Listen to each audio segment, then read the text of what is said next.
Bonsoir à tous, bienvenue dans le 20h. Merci d'être sur RTI 1. Au sommaire ce soir.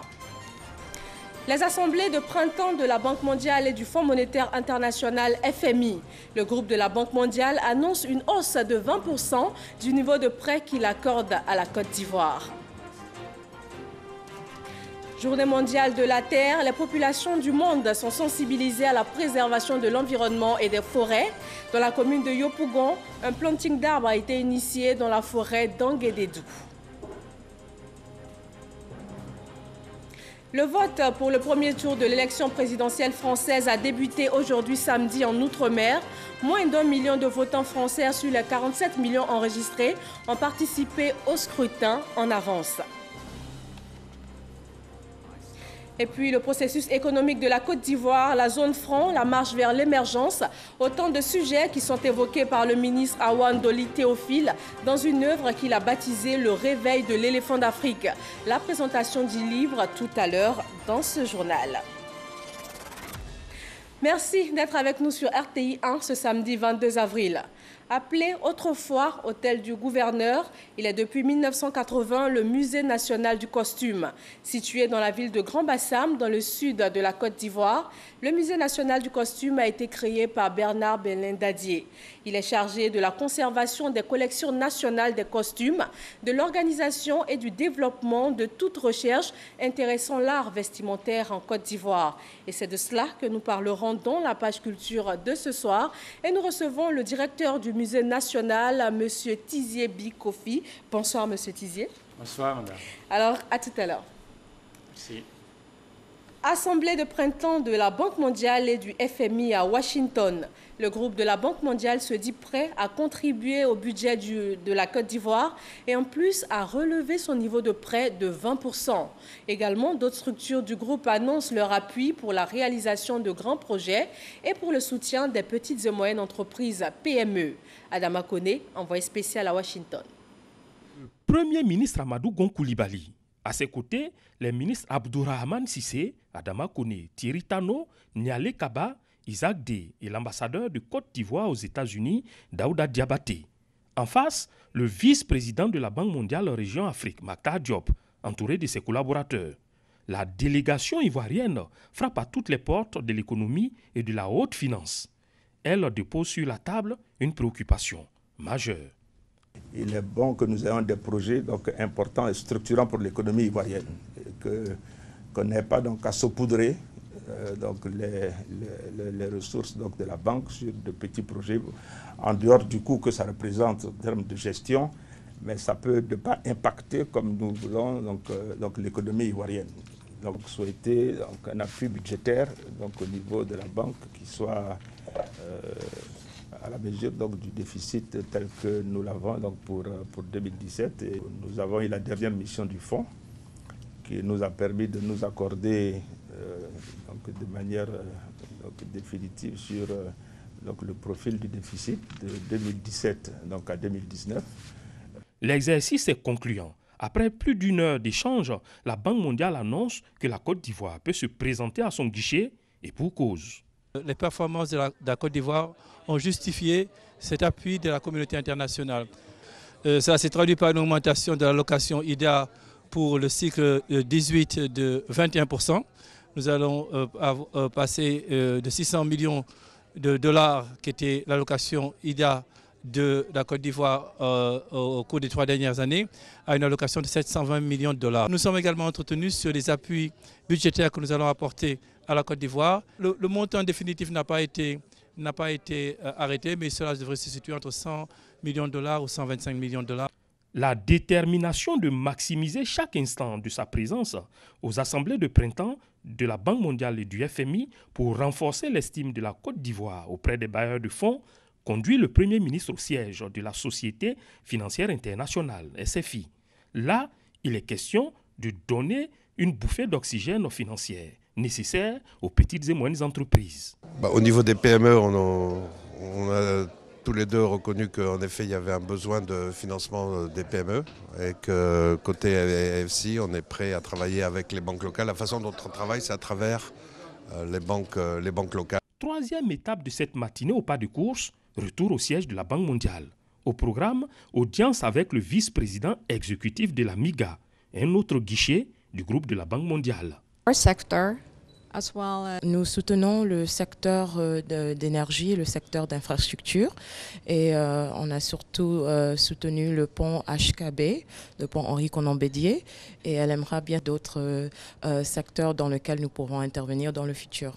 Au total, une journée heureuse donc pour la Côte d'Ivoire qui décroche non seulement un relèvement substantiel du concours du groupe de la Banque mondiale au budget, mais aussi l'amélioration du prêt IDA 18. Les visites aux institutions de Bretton Woods pratiquement terminées, en tout cas en ce qui concerne la journée de ce vendredi 21 avril 2017. Le Premier ministre entame une série d'audiences à son hôtel, au Watergate Hotel. Il sera reçu le dimanche prochain par la directrice générale du Fonds monétaire international, Christine Lagarde, et le président du groupe de la Banque mondiale, Jin-Yam Kim. Libre circulation dans l'espace CEDEAO, une délégation de la Task Force a échangé avec la Commission des affaires économiques et financières de l'Assemblée nationale. Le but de la rencontre, faire un plaidoyer auprès des parlements des différents pays membres de l'espace. Gabriel Zani. Une commission de la CEDEAO, la Task Force, qui signifie groupe de travail, est à la recherche de soutien pour accomplir sa mission, à savoir l'application effective des protocoles sur la libre circulation des personnes et des biens. Dans la CEDEAO, une délégation de l'institution est à Abidjan. Elle a rencontré la Commission des affaires économiques et financières de l'Assemblée nationale. Cette task force s'emploiera à l'arbitrage et au règlement des litiges des États membres à l'occasion de la mise en œuvre du schéma de libération des échanges. Et cette task force fera également du plaidoyer, l'objet de notre mission aujourd'hui au niveau de l'Assemblée nationale, et de la médiation auprès de hautes autorités politiques des États pour une bonne et pleine application des textes communautaires. La task force ne veut plus se contenter d'un accord de principe. Les députés des pays membres de l'espace économique doivent aider l'institution. Nous avons pris connaissance de la fiche pays. Ce que j'appelle fiche pays, c'est un document qui retrace un peu tous les efforts qui ont été faits par pays. Nous notons avec bonheur que la Côte d'Ivoire a déjà adopté beaucoup de points qui sont édictés dans ses recommandations. Donc la Côte d'Ivoire est un bon élève de la CEDEAO. Et nous avons pris l'engagement d'adresser donc des courriers, pas d'interpellation, mais en tout cas des recommandations aux membres du gouvernement, aux autorités administratives et j'allais dire sécuritaires de notre pays pour que des efforts soient faits pour accélérer en tout cas toutes les initiatives prises par les chefs d'État. C'est en mai 2016 que la Task Force a été installée pour suivre l'application effective des protocoles sur la libre circulation des personnes et des biens dans la CEDEAO. Aujourd'hui, l'organisation prend les députés pour allier. La Journée mondiale de la Terre est célébrée aujourd'hui 22 avril. L'ONG Afrique Environnement a initié une journée de planting d'arbres dans la forêt classée d'Anguédédou, à l'ouest de la commune de Yopougon. L'objectif est de sensibiliser les populations à la préservation de la forêt. Chris Diomandé, Isaïo. 1235 arbres plantés au cours de la Journée mondiale de la Terre sur un espace de 2 hectares dans la forêt classée d'Anguédédou. Cette journée célébrée ce samedi est une initiative de l'ONG Afrique Environnement. L'objectif, c'est d'aider la terre nourricière par ce planting d'arbres, parce que vous savez, aujourd'hui, il y a plein de déforestation et l'environnement est menacé de partout. Et l'une des actions à mener justement pour protéger notre environnement, c'est de reboiser. Une action saluée par les ambassadeurs des ONG et d'autres structures qui souhaitent préserver l'environnement contre la déforestation. C'est un symbole évidemment parce qu'un arbre planté par un ambassadeur ne peut pas sauver les forêts de la Côte d'Ivoire, mais c'est pour faire un geste que la préservation et la recultivation de la nature en Côte d'Ivoire. Nous avons offert l'arbotérium de la forêt de Anguédédou parce que d'abord aujourd'hui c'est Earth Day, donc nous avons voulu marquer ce moment aux côtés de Afrique Environnement et ensuite parce que la préservation de l'environnement est vitale. Parmi ces structures présentes au planting d'arbres figure la radiodiffusion télévision ivoirienne, RTI. Le média de service public est venu apporter sa contribution pour sauver la forêt ivoirienne et protéger la nature. Cette journée mondiale de la Terre, initiée en 1970 par le sénateur Gaylor Nelson vient pour interpeller la population à changer de comportement envers l'environnement. 2016, une année de croissance économique dans le domaine pharmaceutique. C'est un des points essentiels de la rencontre des acteurs du domaine pharmaceutique. Ils se sont réunis pour faire le bilan de l'exercice 2016. Frédéric Oulaï et Chantal Akanda. Le secteur pharmaceutique est l'un des maillons clés de la croissance économique ivoirienne. La hausse de ses revenus bruts à travers les indices de performance de 2016 le démontre. Selon les résultats donnés par la société fiduciaire et conseil en gestion FICOGES, un cabinet conseil qui accompagne la communauté pharmaceutique. Le gouvernement travaille à améliorer l'environnement des affaires et il y a surtout la mise en œuvre effective de la couverture maladie universelle. Nous essayons d'améliorer la gestion interne des officiers, nous essayons de leur apporter les conseils nécessaires pour justement avoir une bien meilleure maîtrise de leur activité.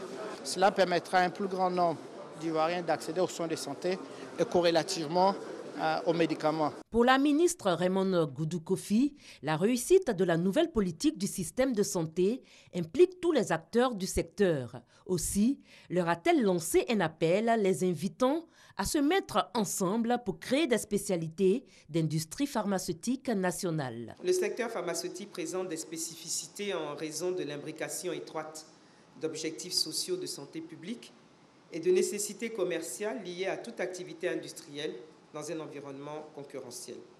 La nouvelle politique sanitaire de notre pays ne saurait être un plein succès sans la participation active de tous, et j'insiste là-dessus, par une bonne gouvernance et une lutte acharnée contre la fraude.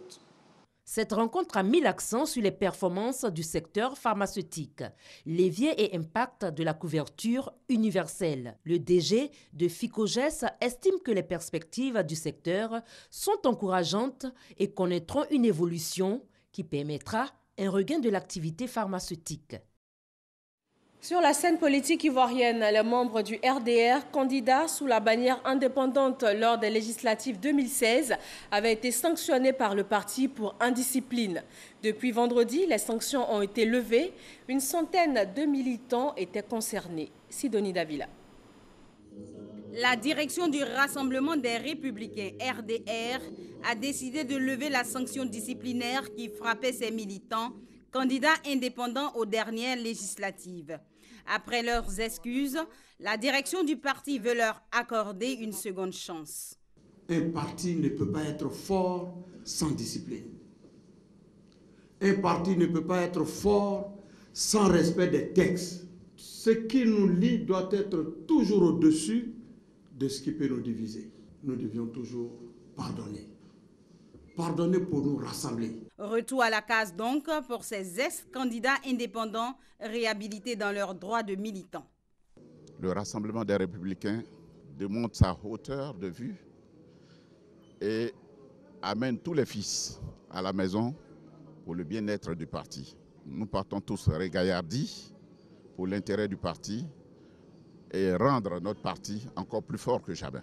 Je suis très heureux que la direction du parti ait pris cette décision, mais il faut reconnaître que la sanction était nécessaire à ce moment-là. Il n'y a que les règles, il n'y a que les lois qui doivent contribuer à réglementer une organisation. Ces derniers reprennent aussitôt part à la vie active du parti. Actualité oblige, le pré-congrès et le congrès dans lesquels ils entendent s'impliquer. Il faut que cette colère qui s'est exprimée pendant cette législature soit la dernière colère des militants et cadres de notre parti. Nous sommes très motivés pour le congrès. Vous verrez que tous ceux dits indépendants, bon, c'est du passé, seront à tous les pré-congrès. Ils prendront une part très active. Au moment où le parti s'apprête à prendre un nouvel envol, ces militants entendent ainsi marquer leur engagement pour les rendez-vous du futur.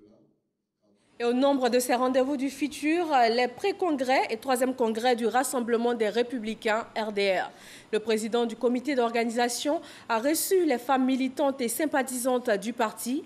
Il a surtout été question de l'implication des femmes dans la réussite des assises. Sidonie Davila. Le Rassemblement des Républicains veut s'appuyer sur les femmes pour réussir le pré-congrès et le congrès prévu pour bientôt. Salle pleine à craquer, les femmes du RDR sont venues en grand nombre au siège du parti pour sonner la mobilisation. À l'appel du président du comité d'organisation, elles ont été instruites sur leur rôle dans la réussite des congrès. Ce qu'on attend des femmes, c'est qu'elles s'approprient les pré-congrès et le congrès. C'est qu'elles participent massivement, surtout que, comme je dis, elles sont même l'expression de notre combat et de notre dignité. Les femmes du RDR sont l'expression même de l'équité, de l'égalité entre les hommes et de la justice. Elles mènent ce combat pour accompagner Alassane Ouattara dans la résolution des problèmes d'emploi, de sécurité et de justice. Donc aujourd'hui, elles sont venues surtout pour s'enquérir des modalités d'organisation du pré-congrès et du congrès, pour repartir dans leurs départements et régions, pour être le fer de lance du succès de ces pré-congrès et congrès. À travers les nombreuses interventions, le président du comité d'organisation a pu relever les préoccupations des participantes et pris acte de leurs attentes. Les assises régionales qui auront lieu du 27 au 30 avril prochain seront de véritables plateformes pour mettre toutes les difficultés sur la table, a promis Adama Bictogo. Le PDCI RDA, lui, a initié des journées de formation des groupes parlementaires. L'objectif est clair, renforcer les capacités des députés du parti, notamment sur l'organisation du travail parlementaire. Ahmed Traoré et Abou Sanogo. Renforcer les capacités de ces députés sur l'organisation du travail parlementaire. C'est tout le sens de la rencontre du groupe parlementaire PDCI RDA, d'où l'organisation de 2 journées de formation. Selon Maurice Kakugikawe, secrétaire exécutif du parti, l'atteinte de cet objectif obéit à un principe. Ces journées de formation ont été motivées par le fait qu'au mois de février dernier, l'Assemblée nationale a organisé un atelier d'orientation. Et vous savez qu'au début du mois d'avril, nous avons fait la rentrée parlementaire et nous avons même adopté le calendrier des travaux. Et c'est en droite ligne de cela que, sur autorisation du président du parti, nous sommes retrouvés pour approfondir nos connaissances pour mieux aborder les différents textes de loi. Les députés du groupe parlementaire PDCI RDA jugent la démarche de leur parti opportune. Ce séminaire de renforcement de capacité a été important pour nous, pour connaître un peu l'espace qui nous est réservé et l'espace dans lequel nous ne devons pas nous y trouver, mais en même temps comment nous débattre pour pouvoir, n'est-ce pas, être proche de l'Assemblée nationale. Ça ne peut que nous satisfaire parce que ça nous permet donc véritablement de rajouter à nos connaissances et de mieux nous familiariser à l'Assemblée nationale. Pour Maurice Kakugikawe, le PDCI est la deuxième force politique de la première législature de la Troisième République après le Rassemblement des Républicains. Il a pour ambition de parcourir toutes les contrées du pays pour obtenir plus de députés aux échéances à venir. Le Club Afrique Développement, une plateforme de rencontres et de réflexion, elle est dédiée à la communauté des affaires en Afrique. Le but est de construire un réseau de décideurs et d'opérateurs économiques pour des investissements dans le secteur du tourisme. Le lancement du club ici à Abidjan avec Patricia Omouetia. Un partenariat a été scellé avec le groupe bancaire marocain actif dans une douzaine de pays africains, dont la Côte d'Ivoire. L'objectif du Club Afrique Développement est de faciliter les échanges régionaux et les investissements. Le lancement dans la capitale économique ivoirienne a réuni un panel de chefs d'entreprise et de décideurs autour du thème « Les opportunités d'investissement dans le tourisme ivoirien ». C'est grâce à cet engagement collectif, porté par des visions d'État novatrices, consacrant l'action et le pragmatisme, qu'est né le Club Afrique Développement il y a un peu plus d'1 an, et lequel fédère aujourd'hui plus de 400 membres de 12 pays du continent, pour découvrir votre si beau pays, ainsi que ses opportunités d'investissement, partager les vues et les expériences à l'occasion de la première mission du genre de l'année. Un engagement partagé par les partenaires qui ont exprimé leur vision. Notre vision à l'horizon 2020 est de faire du tourisme ivoirien le 3e pôle économique de notre pays. Nous devons donc de bâtir une véritable industrie touristique et hôtelière. En effet, la Côte d'Ivoire dispose de beaucoup de potentialités touristiques sur lesquelles le gouvernement travaille en vue de leur valorisation, à savoir les traditions, nos arts, nos artisanats, le patrimoine historique et les habitats typiques, dont l'un des plus emblématiques, c'est la ville de Grand Bassam qui est classée au patrimoine mondial de l'UNESCO. Cette rencontre va être suivie d'une mission de découverte en faveur des opérateurs économiques qui souhaitent investir en Côte d'Ivoire. Le secteur regorge de projets à mettre en valeur tels que le parc aquatique d'Assini, le village touristique de Sassandra et le parc animalier de Jacquesville. Coût d'investissement environ 150 milliards de nos francs. Francophonie 2017 à Abidjan, le stade Félix Houphouët-Boigny est en chantier de rénovation depuis le 25 février 2016. Il sera de nouveau opérationnel pour abriter les compétitions prévues du 21 au 30 juillet 2017. Isaïo.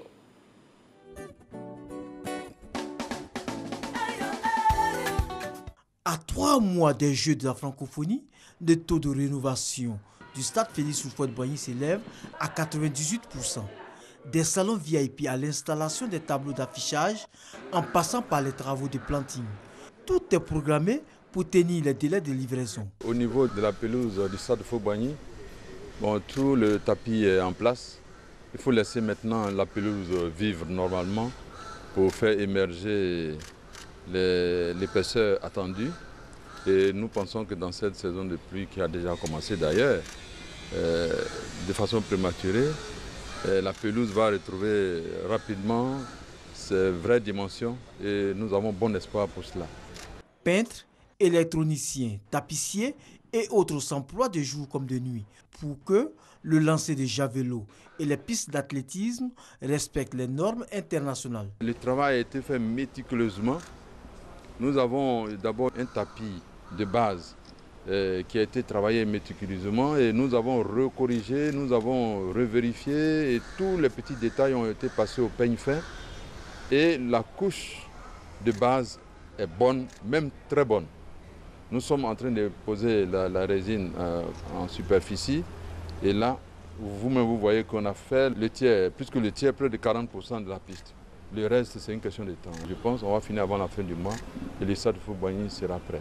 Au cours de cette énième visite, le ministre-gouverneur a échangé avec les acteurs en charge de ces travaux pour s'imprégner des difficultés. Il faut toujours rester vigilant, on n'est jamais satisfait de ce qu'on fait et il faut toujours chercher où se trouve le petit défaut à corriger.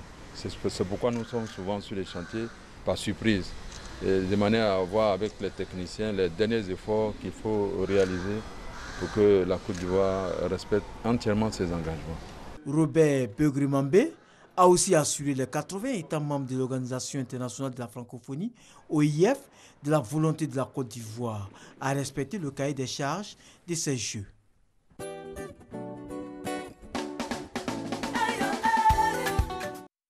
En France, le vote pour le premier tour de l'élection présidentielle a débuté aujourd'hui samedi en Outre-mer. Moins d'1 million de votants français sur les 47 millions enregistrés et résidant à Saint-Pierre et Miquelon en Guyane, aux Antilles, en Polynésie française et ceux habitant sur le continent américain ont participé au scrutin en avance. Michel Digré. Les bureaux de vote pour les Français vivant à l'étranger et participant au premier tour de l'élection présidentielle ont ouvert ce samedi. À Washington, les expatriés se sont rendus à l'ambassade de France pour le vote. La sécurité y a été renforcée et les électeurs doivent passer par des portiques avant d'entrer. Ça fait un petit peu bizarre aussi de se dire qu'on est un peu loin du pays et quand on va voter, mais non, finalement, c'est notre devoir de citoyen qu'on continue ici. Et puis, on est aux États-Unis, on a vu ce que c'était de ne pas voter ou de voter mal. Toutes les personnes qui vivent ou qui ont une expérience à un moment donné en expatriation ont un regard plus ouvert sur le monde et mesurent peut-être mieux certains enjeux internationaux. Et donc, ça influence forcément le vote, également les ouvertures aux autres. Certains électeurs d'outre-mer ont également accompli leur devoir civique ce jour, comme à Saint-Pierre et Miquelon ou encore en Guyane. Au total, plus de 50 000 policiers et gendarmes, appuyés par 7 000 militaires de l'opération Sentinelle, sont mobilisés à travers la France.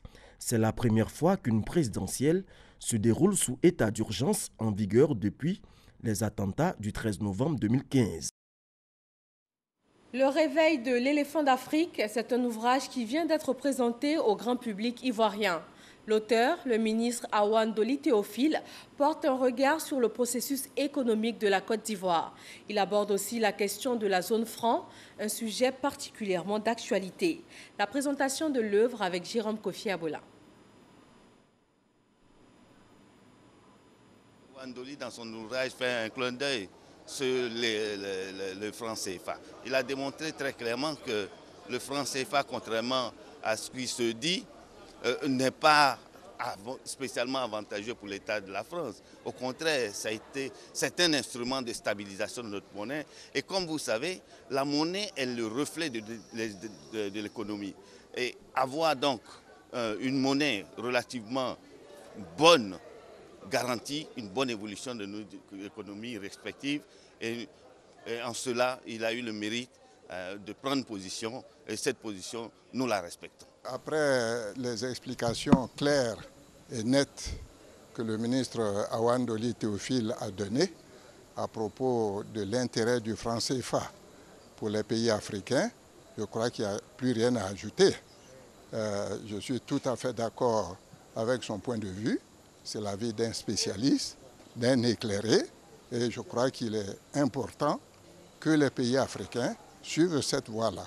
Nous avons assisté à un exposé d'un grand économiste, très expérimenté, qui a fait plusieurs cabinets, collaborateur de l'actuel vice-président de la République, son Excellence M. Daniel Kablan-Duncan, qui était alors Premier ministre, quand moi j'étais ministre de la Famille et de la Promotion de la Femme, sous le mandat présidentiel de son Excellence M. Henri Konan Bédié.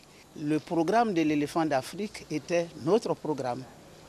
Nous, on s'occupait du volet femmes, enfants, famille. Et là, le fait de le mettre en exergue et de le mettre à la disposition de toute la Côte d'Ivoire nous enchante. Ça veut dire que nous avions enclenché un travail et qui est dans la continuité et qui sera à la disposition de tous les Ivoiriens. Voilà, c'était là quelques réactions de participants à cette cérémonie de dédicace. Nous allons revenir sur la présentation de l'œuvre avec Jérôme Kofi Abola. Salle comble, avec en première loge le vice-président Daniel Kablan-Duncan entouré de quelques membres du gouvernement. Ce qui confère à cette cérémonie un caractère tout à fait particulier. Pour le représentant des éditions L'Harmattan, éditeur de cet ouvrage qui fait l'objet de cette rencontre, c'est un honneur. Et pour sa structure, et surtout pour l'auteur. En l'occurrence, Théophile Awandoli, proche collaborateur du vice-président, qui, avec le choix du titre de ce livre, à savoir Le réveil de l'éléphant d'Afrique, a su donner sa valeur au processus de développement de la Côte d'Ivoire. Coïncidence pour coïncidence, l'ouvrage est d'actualité, avec la question du franc CFA qui fait aujourd'hui grand bruit et à laquelle 20 pages du livre sont consacrées pour la crédibilité de cette monnaie. Les 16 pays de la zone franc représentent 3% du PIB de la France.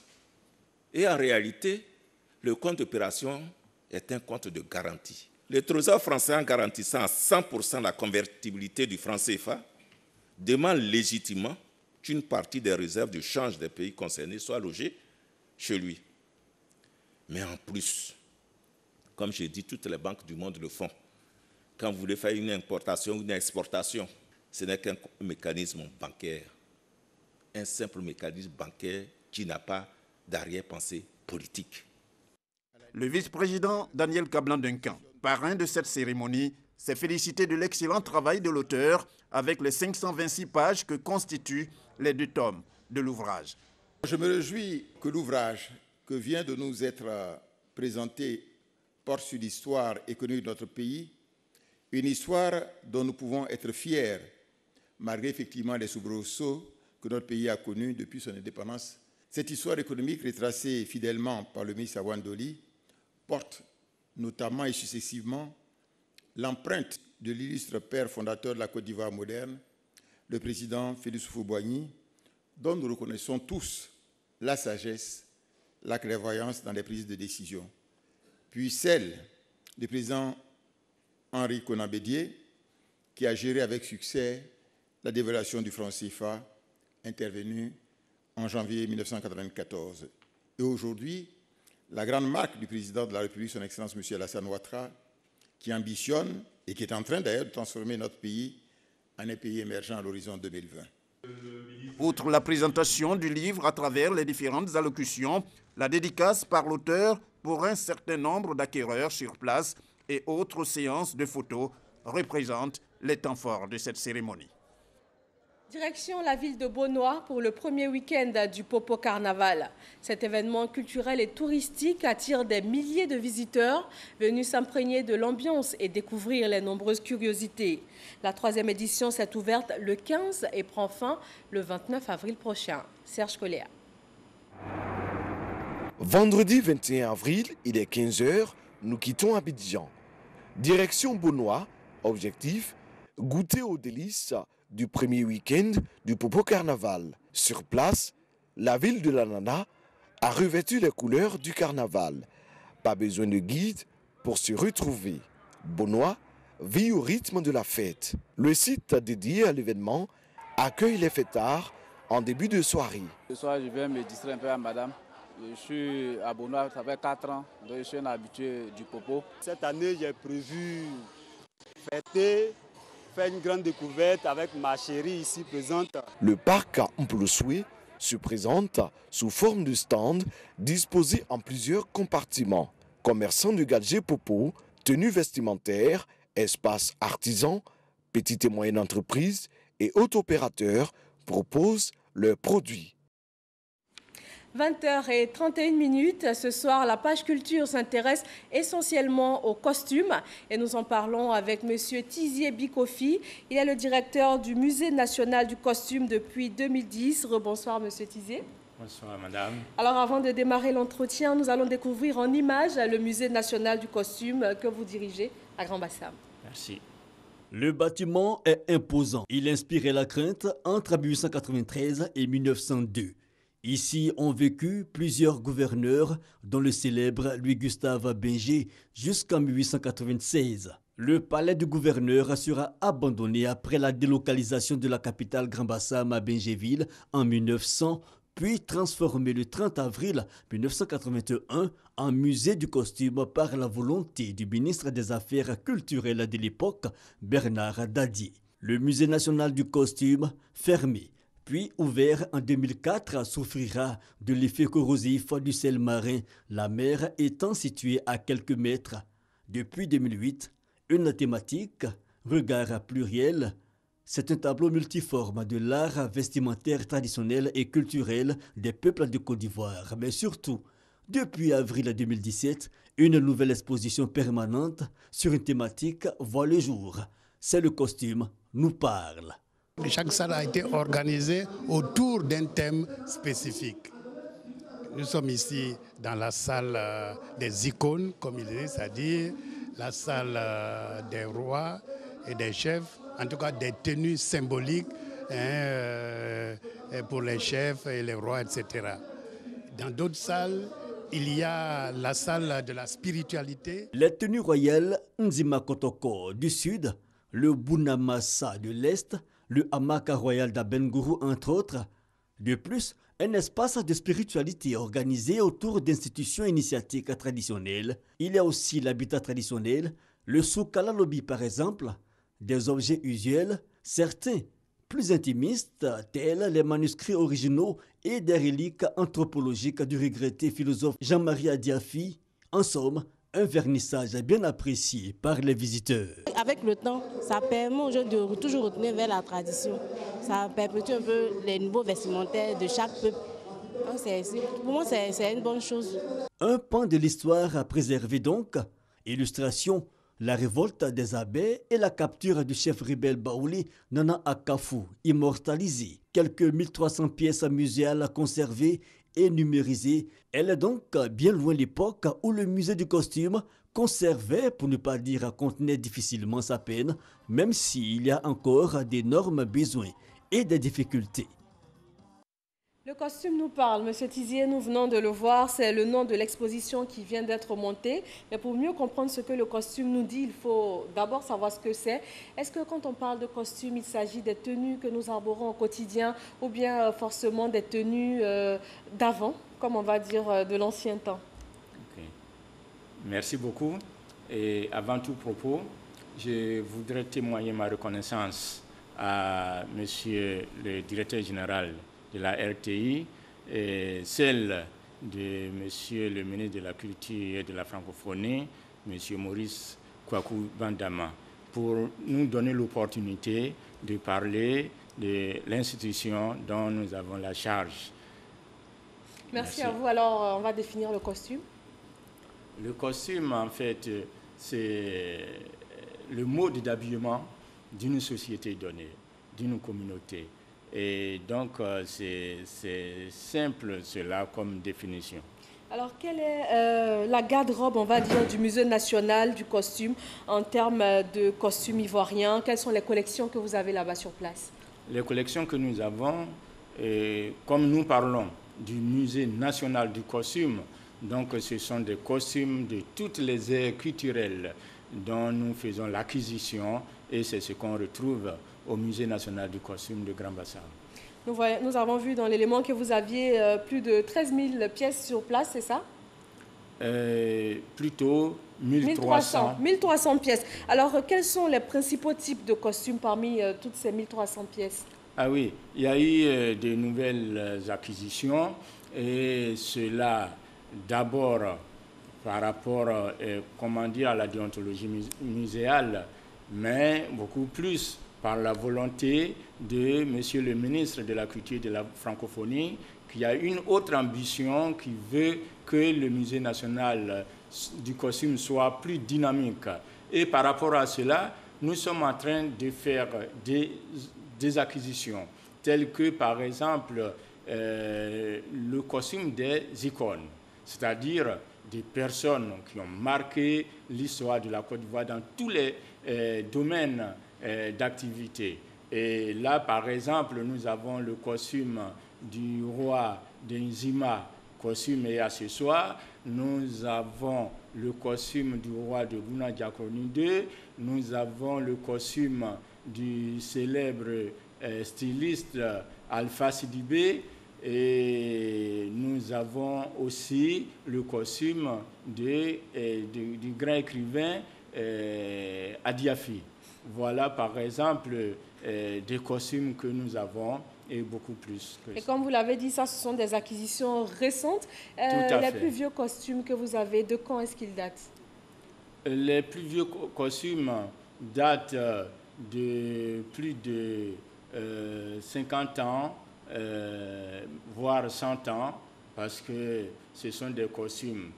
Peut-être les acquisitions sont récentes, je veux dire, à la date de la création. Certaines acquisitions ont été faites à la date de création du musée. En 1981.